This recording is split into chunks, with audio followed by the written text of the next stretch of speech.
And now for a look at stories making headlines around the world. Israeli forces have killed dozens of Palestinians protesting at the Gaza border against the opening of the new U.S. embassy to Israel in Jerusalem.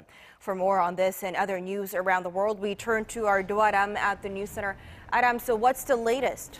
Well, Simon, Palestinian health officials now say 58 people have been killed Monday and just under 3,000 others are said to have been injured. The assault came as a U.S. delegation, including President Trump's daughter and son-in-law, was attending a ceremony to officially open the new U.S. embassy in Jerusalem.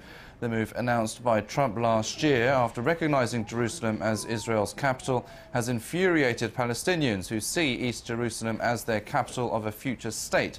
It also drew global criticism for jeopardizing a possible peace deal between the two regional rivals.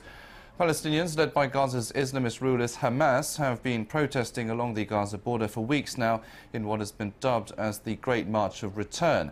These demonstrations have resulted in casualties, but Monday's incident was the deadliest clash since the 2014 Gaza war. The Palestinian envoy to the United Nations condemned the Israeli assault and demanded UN action on the conflict in the West Bank.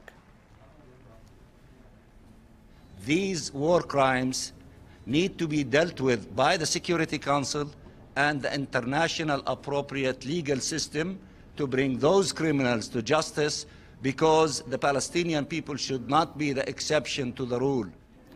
Other nations, including Britain and France, have called for restraint from the Israelis, while Turkey called it a massacre. However, Israeli Prime Minister Benjamin Netanyahu tweeted that his military's actions were an act of self-defense of his country's borders.